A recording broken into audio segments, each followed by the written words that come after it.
Hello दोस्तों, मैं लौट के आ चुका हूँ मार्शियल गॉड के एक न्यू एपिसोड के साथ। अब तक अगर आप लोगों ने हमारे चैनल को सब्सक्राइब नहीं किया है तो सब्सक्राइब कर दीजिए इसी तरह की न्यू वीडियो डेली देखने के लिए। अब तक हमने मार्शियल गॉड में देखा कि शूफेंग और सारे लोग एम्परर टॉम के अंदर जा चुके हैं और आखिरी में हमने देखा था कि वो लोग एक बहुत बड़ी झील के पास आ चुके हैं जिधर बहुत सारा ऑरा फैला हुआ होता है। और आज के एपिसोड में दिखाया जाता है उस झील के अंदर से एक बहुत ही भयानक मॉन्स्टर निकल आ जाता है।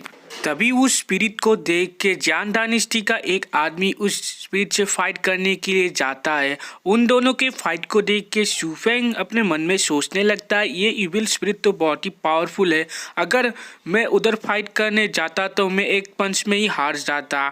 तभी शूफेंग को कोई माइंड मैसेज करके फिर से कहने लगता है ये जगह तो बहुत ही अमेजिंग है, मैंने कभी भी नहीं सोचा था कि इस एम्परर टॉम के अंदर इतना आइसोलेटेड प्लेस होगा, ये जगह तो हार्वेस्ट के लिए बहुत ही अच्छा है। तभी शूफेंग सोचने लगी इसकी वॉइस है और पीछे मुड़ के देख के सोचने लगता है ये क्या एंसिस्टर की वॉइस है जियान डायनेस्टी की। अभी जियान डायनेस्टी का एम्परर शूफेंग को अपने देखते हुए कहने लगता है शूफेंग को फिर से पूछने लगता है शूफेंग तुमने क्या कुछ इधर ढूंढ लिया है। तभी शूफेंग पलट के उन लोगों को कहने लगता है मैंने इधर कुछ भी नहीं ढूंढा है। और शूफेंग अपने मन में सोचने लगता है मैं जो साउंड सुन रहा हूँ क्या ये लोग सुन नहीं पा रहे हैं। तभी वो साउंड दोबारा सुनाई देता है और वो साउंड कहने लगता है तुम वापस चले जाओ बच्चे, एम्परर ऐसी जगह नहीं है जिधर तुम रह सकते हो और इस एम्परर टॉम के ज़्यादा अंदर जाने का मतलब तुम्हारी खुद की ज़िंदगी है। और तभी अचानक से वो साउंड फिर से कहने लगता है मगर तुम थोड़ा रुको, अगर तुम मुझे उस एम्परर टॉम के डीप पार्ट में ले जाओगे तो मैं तुम्हें बहुत सारा रिवॉर्ड भी दे सकता हूँ। तभी शूफेंग ये सारे साउंड को सुन के अपने मन में सोचने लगता है ये किसका साउंड मुझे सुनाई दे रहा है। तभी हमें थोड़ी देर बाद दिखाया जाता है उस मॉन्स्टर को हराने के बाद सारे लोग टॉम के और अंदर जाने लग जाते हैं। तभी मंकी ब्रदर शूफेंग को कहने लगता है इधर बहुत ही कुछ गलत हो रहा है। तभी शूफेंग कहने लगता है मंकी ब्रदर या इधर क्या हो रहा है।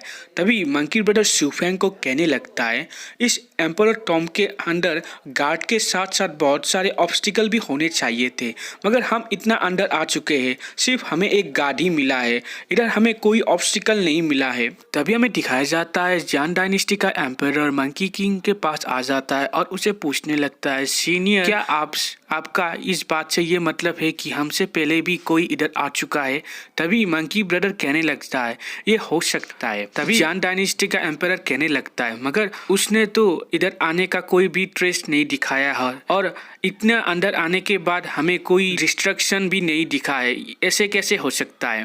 तभी मंकी ब्रदर कहने लगता है शायद वो आदमी इतना पावरफुल होगा कि वो अपनी फॉर्मेशन की मदद से इतनी तेजी से आ गया और जिसकी वजह से उस गार्ड को भी पता नहीं चला उसके आने के बारे में। साथ ही साथ उसने अपनी पावर की मदद से बहुत ही आसानी से सारे ट्रैप को तबाह कर दिया और कुछ भी प्रूफ भी नहीं छोड़ा उस ट्रैप के बारे में।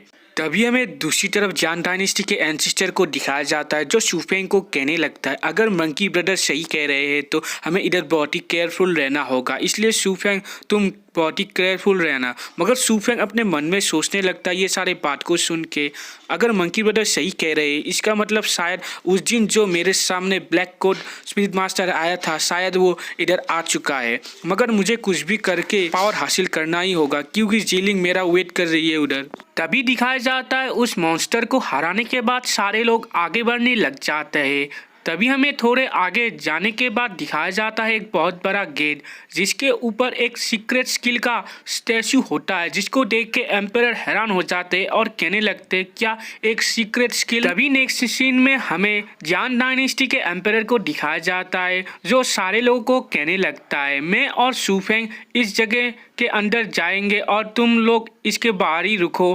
तभी दिखाया जाता है मंकी ब्रदर एंसिस्टर का हाथ पकड़ के कहने लगता है नहीं मैं ब्रदर शूफेंग के साथ अंदर जाऊंगा। तभी एंसिस्टर मंकी ब्रदर को कहने लगता है इधर हम दोनों ही पर्पल क्लोथ स्पिरिट मास्टर है, इसलिए एक को अंदर जाना होगा और दूसरे को बाहर ही रुकना होगा, अगर कुछ अनएक्सपेक्टेड हो जाएगा तो वो आदमी इधर संभाल सकता है सारा प्रॉब्लम। और कल्टीवेशन के मामले में मैं तुमसे पावरफुल हूँ मंकी किंग, इसलिए अगर अंदर बहुत सारा डेंजर हो सकेगा तो मैं उसको संभाल लूँगा और तुम तो बैकअप के लिए बाहर ही रहोगे। मगर मंकी किंग कहने लगता है तुम्हारे बात अच्छा है, मगर क्या होगा अगर तुम सीक्रेट स्किल की लालच में ब्रदर शू फेंग के ऊपर अटैक कर दो। तभी मंकी किंग का ये बात सुन के जियान डायनेस्टी का एंसिस्टर कहने लगता है मंकी किंग को, तुम अगर मेरे बारे में ऐसा सोचते हो तो मैं तुम्हारे से और आर्ग्यू नहीं करूँगा, और अगर तुम शू फेंग के साथ अंदर जाना चाहते हो तो जाओ और मैं इधर ही बाहर सारे लोगों को प्रोटेक्ट करूँगा।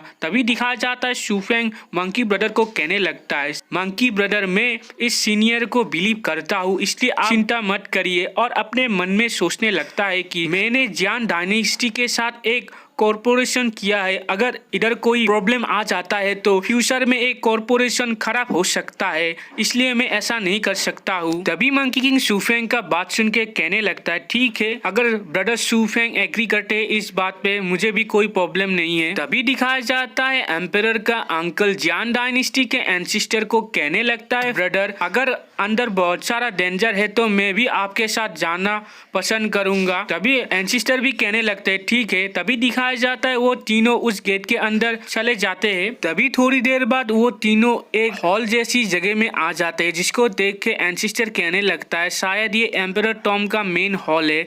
तभी उन तीनों को आगे एक बर्ड का स्टैचू दिखाई देता है। तभी अचानक से उस बर्ड स्टैचू से बहुत सारा फायर का ऑरा निकलने लग जाता है, जिसको देख के एंसिस्टर कहने लगते शू फेंग मैं बिलीव करता हूँ शायद इस स्टैचू के अंदर ही वो सीक्रेट स्किल सील हुआ है, और जब मैं इस स्टैचू को तोड़ दूंगा तो ये तुम्हारा हो जाएगा। तभी शू फेंग एंसिस्टर को कहने लगता है आप चिंता मत करिए, मैं अपना बेस्ट दूंगा इसमें। तभी नेक्स्ट सीन में दिखाया जाता है वो एंसिस्टर अपनी पावर की मदद से उस स्टैचू के ऊपर अटैक कर देता है, जिसको देख के शू फेंग बहुत ही खुश हो जाता है और कहने लगता है ये तो बहुत ही पावरफुल है, इसकी वजह से तो थोड़ी देर बाद ये स्टैचू जाएगा, यही पर्पल क्लोथ स्पिरिट मास्टर का रियल पावर है।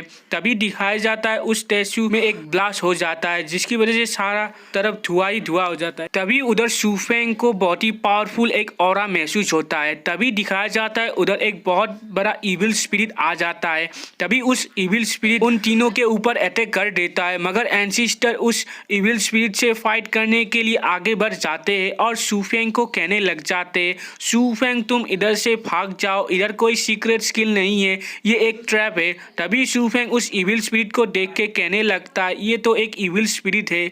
तभी हमें नेक्स्ट सीन में शू फेंग को दिखाया जाता है जो एंसिस्टर को कहने लगता है सीनियर आप थोड़ा इस फाइट को होल्ड कीजिए, मैं बाहर जाके बैकअप को बुला लाता हूँ। और उधर से शू फेंग भागने लग जाता है, मगर शू फेंग के रास्ते के आगे वो एम्परर का अंकल आ जाता है और अपनी पावर की मदद से शू फेंग को उधर रोकने लग जाता है, जिसको देख के शू फेंग कहने लगता है सीनियर आप इधर क्या कर रहे हैं। तभी ये सारा कुछ देख के एंसिस्टर कहने लगते हैं एल्डर ब्रदर आप उधर क्या कर रहे हैं, आप जल्दी से शू फेंग को बाहर जाने दीजिए। तभी दिखाया जाता है एम्परर का अंकल उस इविल स्पिरिट को कहने लगता है तुम मेरे साथ क्या एक कॉरपोरेशन बनाना चाहते हो। तभी वो इविल स्पिरिट कहने लगता है कैसा कॉरपोरेशन।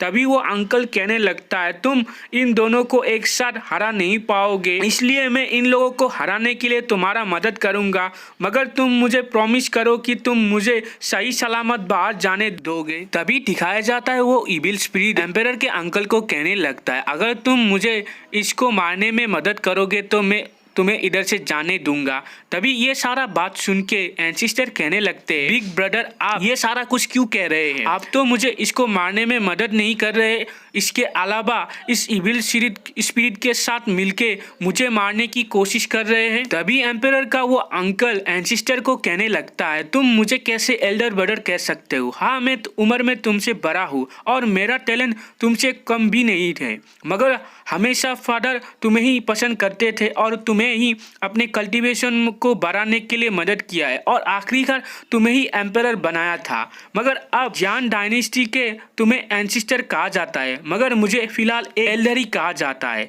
मैं पसंद नहीं करता हूँ कि तुम मुझे एल्डर ब्रदर कह के बुलाओ, और इसलिए मैं बहुत ही लंबे समय से इस दिन के लिए वेट कर रहा था और आज मैं पर्सनली तुम्हें इधर मार डालूंगा। और ये कह के अपने स्वॉर्ड को निकाल लेता है। और इधर ही हमारा आज का एपिसोड एंड होता है। क्या सुफेंग इधर बच पाएगा, ये जानने के लिए हमारे चैनल को सब्सक्राइब कर दीजिए, साथ ही साथ लाइक और कमेंट कर दीजिए। Thank you.